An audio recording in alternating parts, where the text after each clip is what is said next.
अर्थसंघानां रसानां छन्दसामपि मंगलानां च कर्तारौ वंदे वाणी विनायकौ।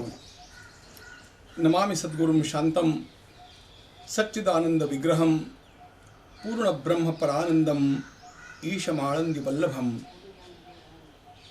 आपदामपहर्तारं दातारं सर्वसंपदां लोकाभिरामं श्रीरामं भूयो भूयो नमाम्यहम्।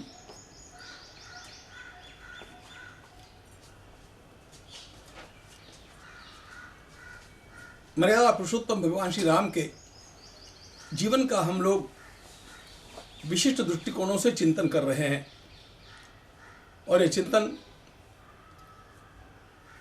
कल किया जाना था भगवान श्री राम की गुण संपदा का, जो हम आज कर रहे हैं, क्योंकि पहले उनके तीनों गुरुओं का चिंतन कर लिया जाए और तत्पश्चात उनके जीवन में जिन गुणों का निखार हुआ है उनका विचार किया जाए, ऐसा मैंने सोचा।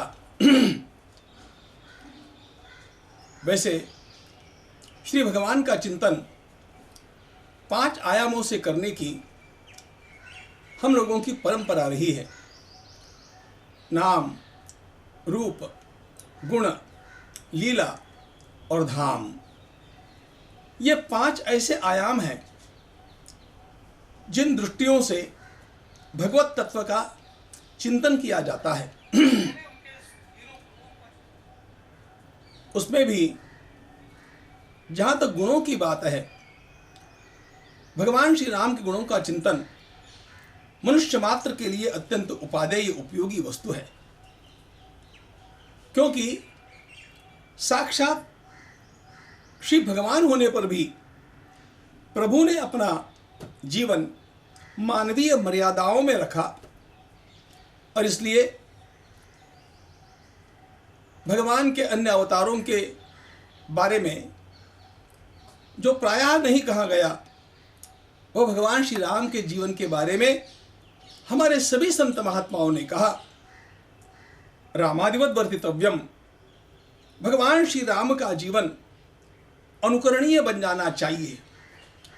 हम लोगों के लिए अनुसरण करने के लिए, अनुकरण करने के लिए भगवान श्री राम का जीवन सर्वाधिक उपयोगी हो सकता है। यह सोच करके भगवान श्री राम को धर्म का साकार विग्रह कहा गया। भगवान श्री राम की मंगलमयी कथा महर्षि वाल्मीकि जो आरंभ करते हैं, वही गुणों के चिंतन से करते हैं। देवर्षि नारद जी जैसे ही मिलने के लिए आए, महर्षि वाल्मीकि ने उनके सामने 16 गुणों की सूची प्रस्तुत कर दी और ऐसा गुणवान आपकी दृष्टि में कौन है, ऐसा प्रश्न महर्षि वाल्मीकि ने देवर्षि नारद जी से पूछा। वैसे भी मित्रों, एक बात बहुत महत्वपूर्ण है।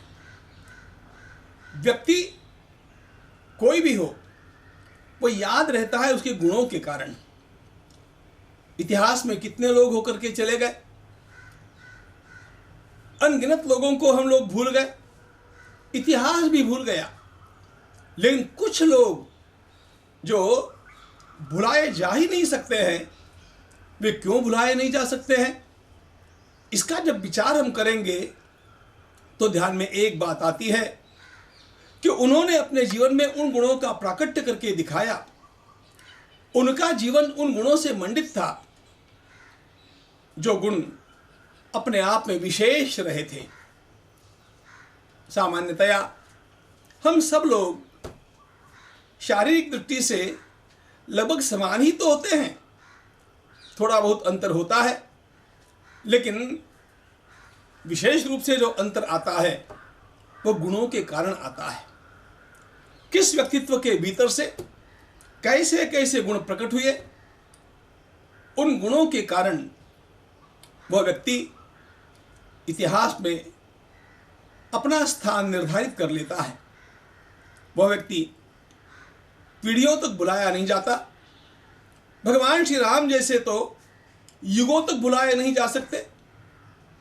इसका मूल कारण वे गुण हैं, और इसीलिए भगवान श्री राम के भीतर कौन से गुणों का विकास हम लोग देखते हैं, इसका उपासना की दृष्टि से भी विचार अत्यंत महत्वपूर्ण है।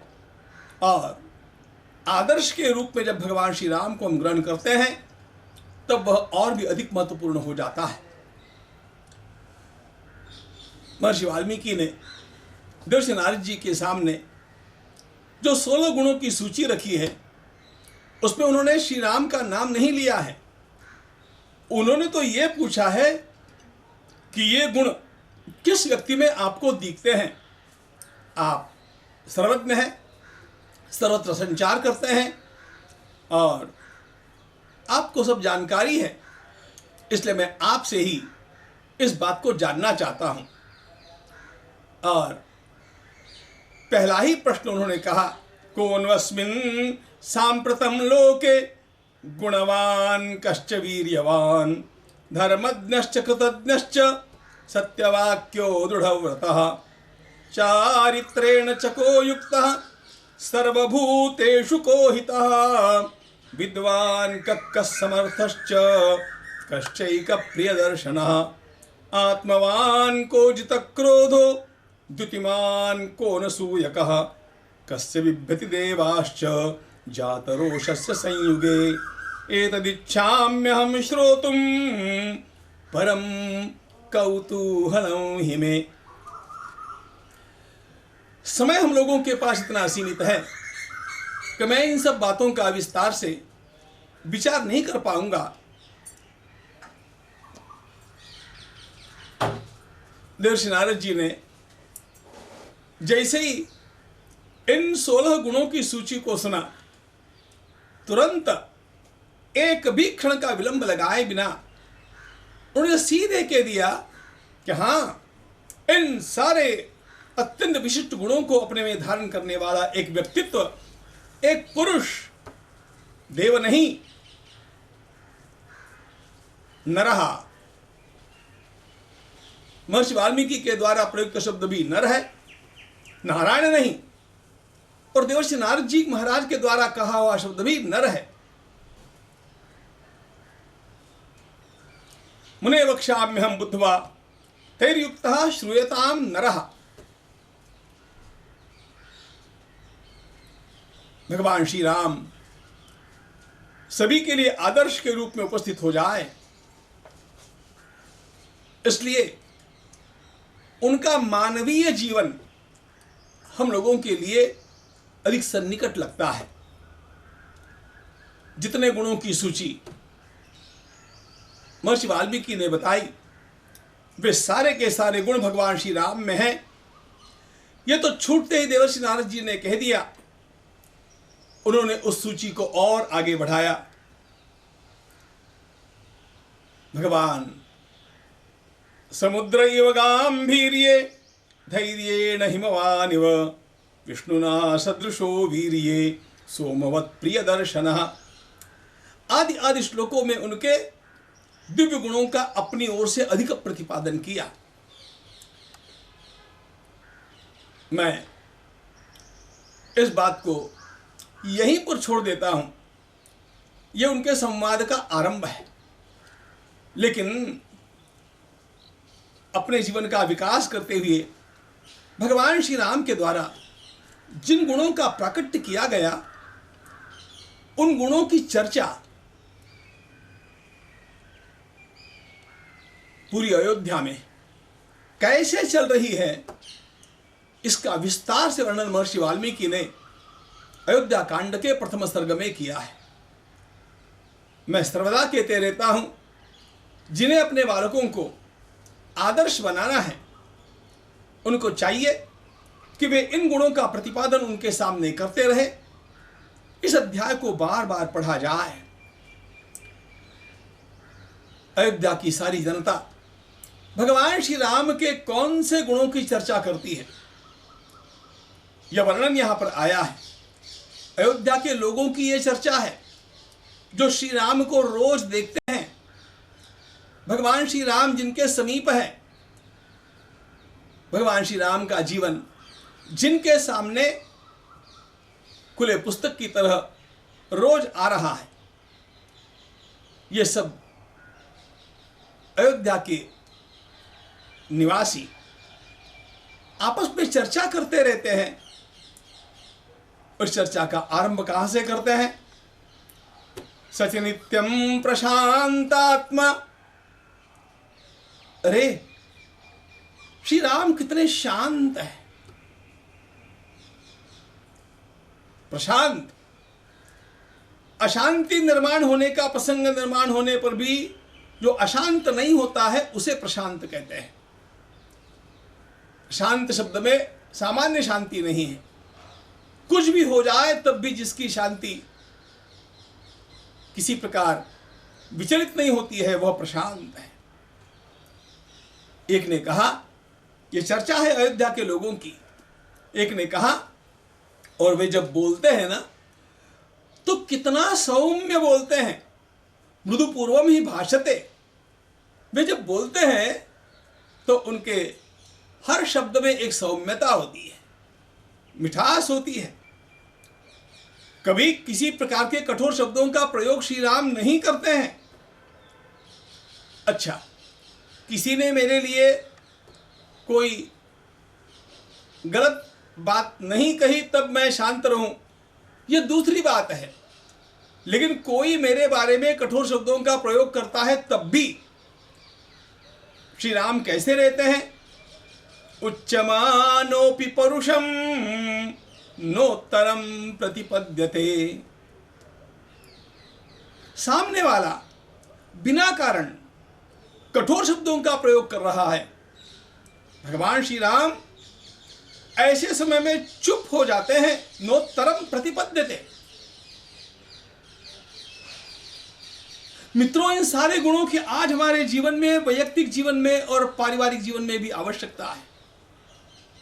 छोटी छोटी बात में हम फटाक से उत्तर देना अपना कर्तव्य मानते हैं।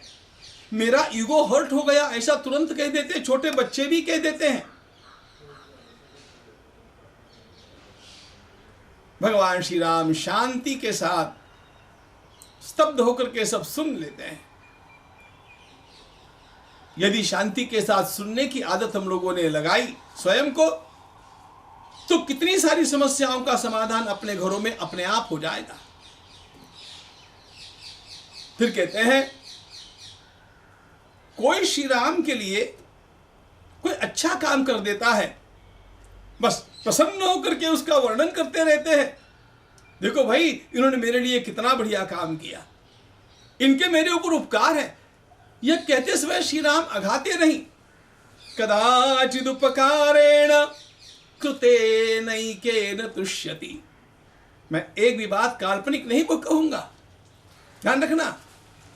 ये सारे सद्गुण भगवान श्री राम के महर्षि वाल्मीकि ने अपने ग्रंथ में अमर करके रखे हैं। किसी ने अपने लिए कोई अच्छा काम किया तो उसको वे कभी भूलते नहीं हैं, उसके बारे में बोलते हैं, छिपा करके भी नहीं रखते हैं। लेकिन यदि किसी ने कोई अपराध कर दिया श्री राम के प्रति, तो न स्मरत्यपकाराणाम शतमप्यात्मवत्तया। न स्मरति, भगवान श्री राम उनके लिए की गई बुराई को भूल जाते हैं। महर्षि वाल्मीकि ने यह नहीं कहा कि वे क्षमा कर देते हैं। Forgetting is much better than forgiving, क्योंकि फॉरगिविंग में हम जब क्षमा कर देते हैं तो उसे याद भी रखना पड़ता है और हम अपने को बड़ा भी मान लेते हैं। थोड़ा अपना अहंकार का पोषण भी हो जाता है कि उसने तो बुराई की, मैंने क्षमा कर दी। भगवान श्री राम जस्ट फॉरगेट्स। न स्मरत्यपकाराणाम शतमप्यात्मवत्तया। एकाध अपकार की बात नहीं कहें, कितने भी अपकार किसी ने कर दिए, भगवान श्री राम उन बातों को भूलते रहते हैं। और इसीलिए सच्चे महापुरुष सर्वदा फ्रेश रह सकते हैं कि वे इन सारी बातों को अपने मन में रखते नहीं है, ये कचरा निकालते रहते हैं। शील वृद्धैर वयो वृद्धैर ज्ञान वृद्धैश्च सज्जनैः। भगवान श्री राम किस प्रकार के लोगों के पास बैठते हैं?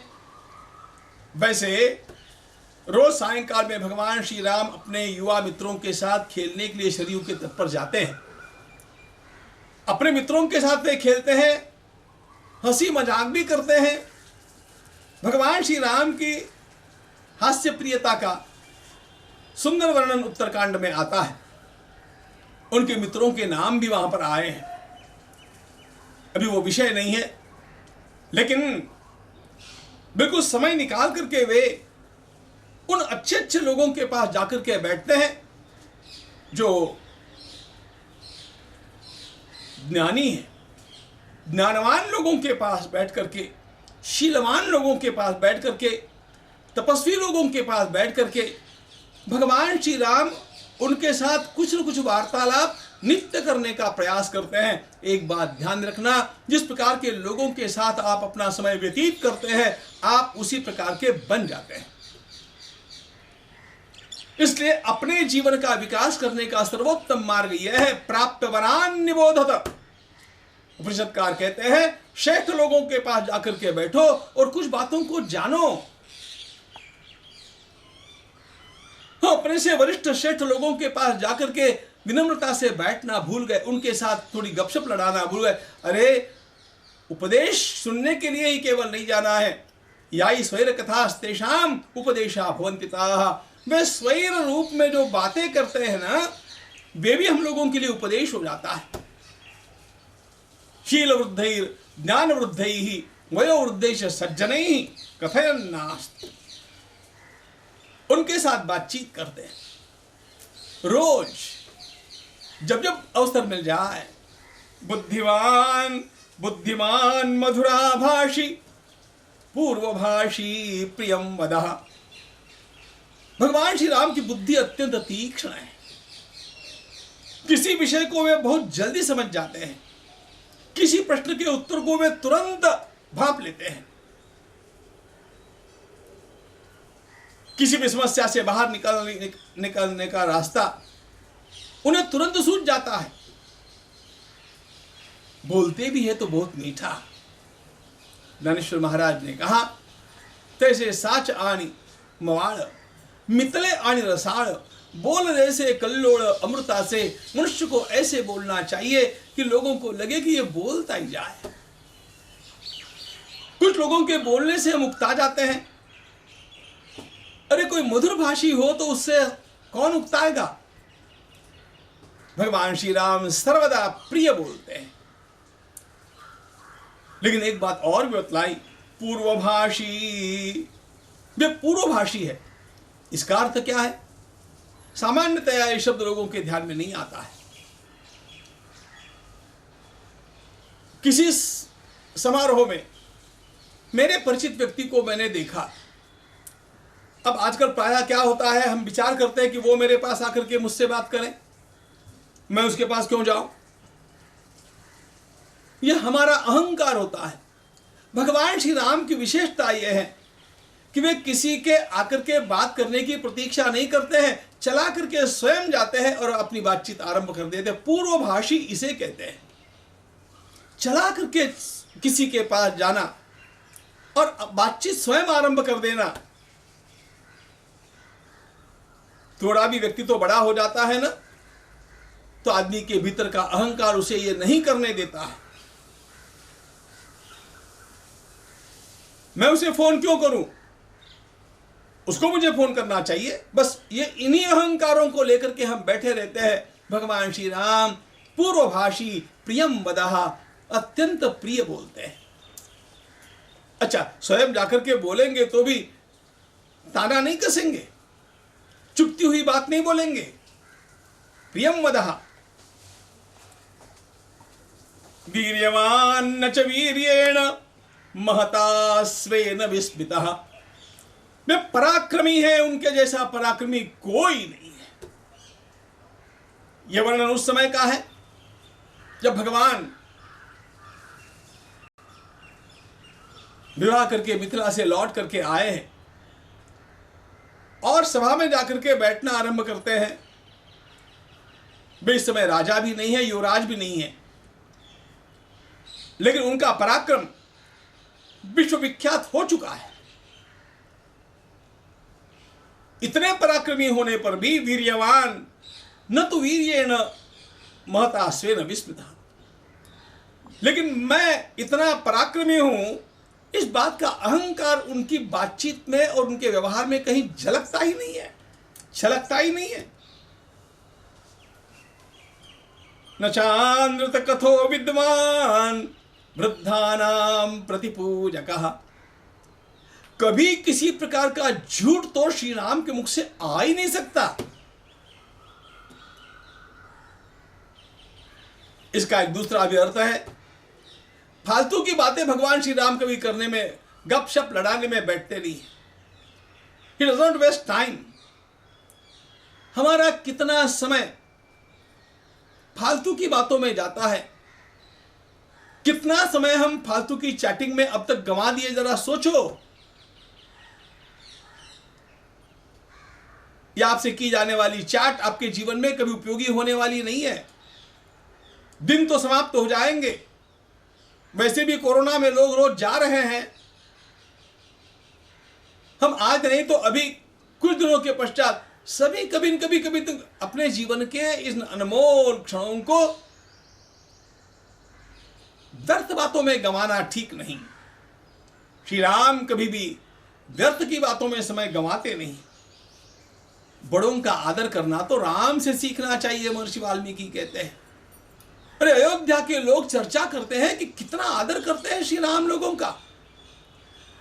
वृद्धानाम प्रतिपूजकः अनुरक्त प्रजाभिश्च, कितनी सुंदर बात। प्रजा उनसे बहुत प्रेम करती है और वे भी प्रजा से प्रेम करते हैं। प्रजा के सामने अपना बड़प्पन लेकर के नहीं घूमते हैं, प्रजा के साथ प्रजा बनकर के रहते हैं।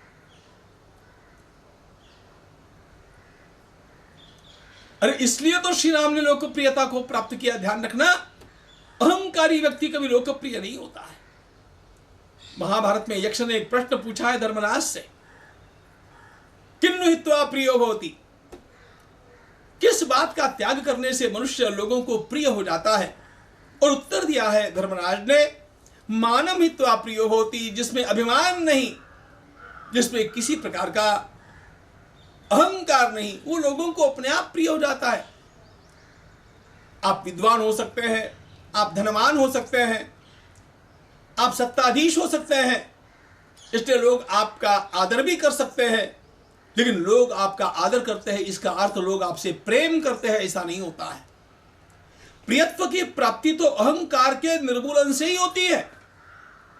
अहंकारी व्यक्ति से कोई प्रेम नहीं करना चाहता। श्री राम का वर्णन लोकाभिराम ऐसा किया जाता है, जिनको लोग अत्यंत प्रिय है और लोग भी जिससे अत्यंत प्रेम करते हैं।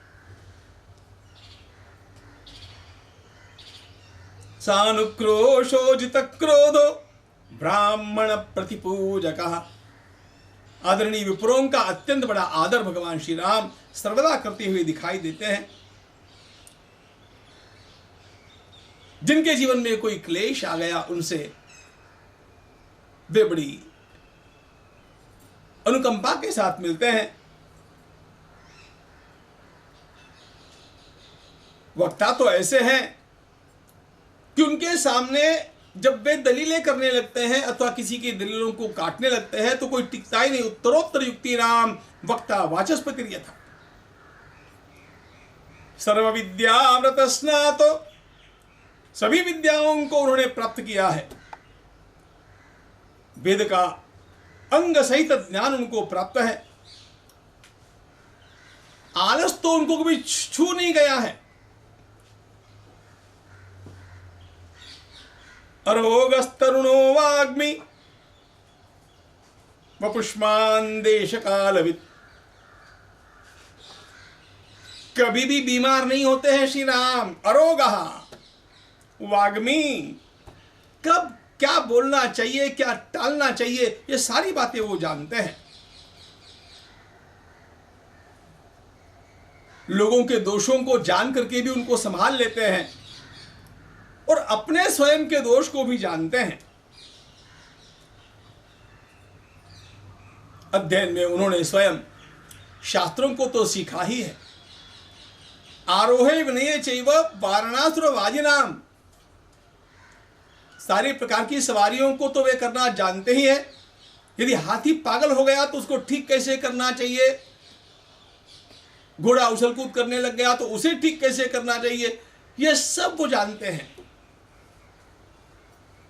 आय कर्मण्युपायज्ञः, राज्य की संपत्ति का संवर्धन कैसे किया जाए और कैसे खर्चे के ऊपर नियंत्रण रखा जाए, इस पे वे अत्यंत माहिर है।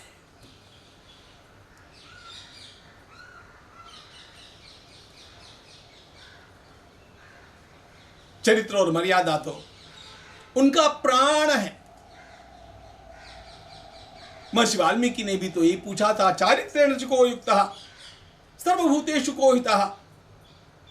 जिसके चरित्र के बारे में कभी कोई आशंका न ले सके, ऐसा कौन है। देवर्षि नारद जी ने तुरंत श्री राम का नाम दिया। भगवान श्री राम का चरित्र तो ऐसा विलक्षण है,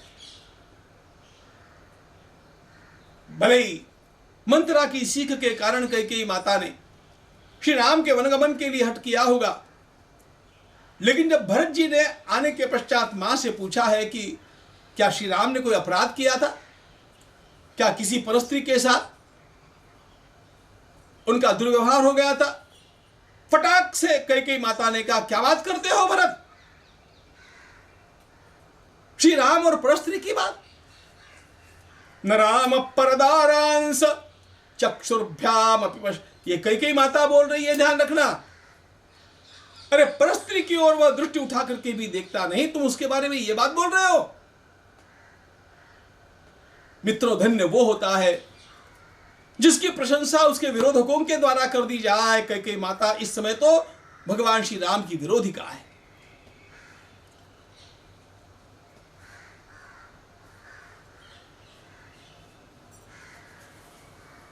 तब भी उनके श्रीमुख से भगवान श्री राम के लिए प्रशंसा के ही शब्द निकलते हैं। रावण के भी मुख से राम के लिए प्रशंसा के ही शब्द निकलते हैं।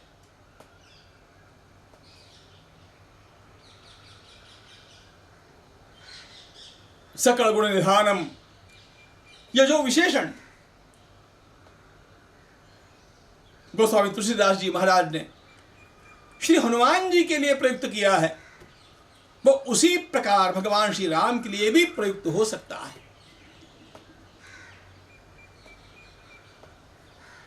जिसको कभी क्रोध आता नहीं, लेकिन जिसको क्रोध आ जाए तो देवता थर-थर टूटने लग जाए, ऐसा पराक्रम होने पर भी इतने गुणों को अपने भीतर विकसित करते रहना और सौम्य मूर्ति, शांत मूर्ति बनकर के मर्यादा पुरुषोत्तम के रूप में लोगों के अंतःकरण में अपनी छवि को निर्माण करके युग युगों तक वह छवि उसी प्रकार की बनी रहेगी, इस प्रकार का अपना जीवन यापन करना यह साधारण बात नहीं है। इन्हीं सारे गुणों का परिणाम यह है कि असंख्य राजा आए और असंख्य राजा चले भी गए, लेकिन भारतीय हृदय सिंहासन के ऊपर तो एक ही राजा विराजमान है, राजा राम। और उसी राजा के गुणों का अनुसरण करने का, अनुकरण करने का उपदेश हमें सभी प्रकार के संतों ने किया है, बार बार किया है। यह कह दिया है कि आपको धर्म का अध्ययन करने की आवश्यकता नहीं है, श्री राम जैसे बनने का प्रयास करना ही धर्म है। मैं अपने जीवन में कितना बन पाऊंगा पता नहीं, लेकिन मैं उस मार्ग पर चलूं तो सही। आदर्श जीवन किसे कहा जाए, ऐसा यह दिव्य जीवन मानवीय मर्यादाओं में रहते हुए भगवान श्री राम का हमारे समक्ष हमारी परंपरा ने रखा है। उसके कुछ गुण भी हमारे भीतर जागृत हो जाए तो हमारा सभी का जीवन धन्य हो जाए। प्रभु श्री रामचंद्र भगवान की